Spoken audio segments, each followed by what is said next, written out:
আপনি, আমি এবং আমাদের চারপাশের সবকিছুই পদার্থ, ম্যাটার দিয়ে তৈরি।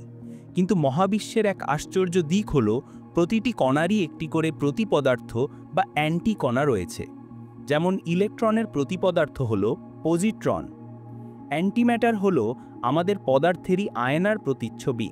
এর ভর, আকার হুবহু এক, কিন্তু এর বৈদ্যুতিক চার্জ বা ইলেকট্রিক চার্জ উল্টো।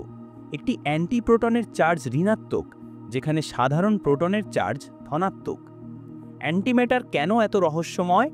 যখন এক কণা পদার্থ এবং তার প্রতি কণা প্রতি পদার্থের সংস্পর্শে আসে, তখন তারা একে অপরের সঙ্গে বিনষ্ট হয়ে যায়।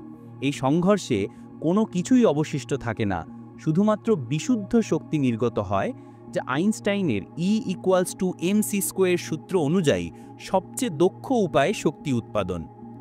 বিজ্ঞানীরা বিশ্বাস করেন বিগ ব্যাংয়ের সময় পদার্থ এবং প্রতিপদার্থ সমান পরিমাণে তৈরি হয়েছিল, কিন্তু এই দুটির মধ্যে সামান্য ভারসাম্যহীনতা ছিল যা পদার্থকে টিকে থাকতে সাহায্য করেছিল।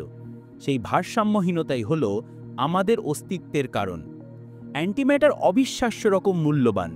1 গ্রাম অ্যান্টিম্যাটার তৈরি করতে বিশ্বব্যাপী কয়েক ট্রিলিয়ন ডলার খরচ হতে পারে।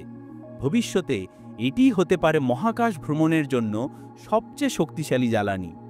অ্যান্টিম্যাটার, জীবন এবং মহাবিশ্বের রহস্য। আপনার কি মনে হয়, আমরা কখনো অ্যান্টিম্যাটার চালিত রকেটে ভ্রমণ করতে পারব? আপনার উত্তর কমেন্ট করুন এবং মহাকাশের এই রহস্য জানতে বিশ্বাস স্পেস চ্যানেলটি সাবস্ক্রাইব করুন।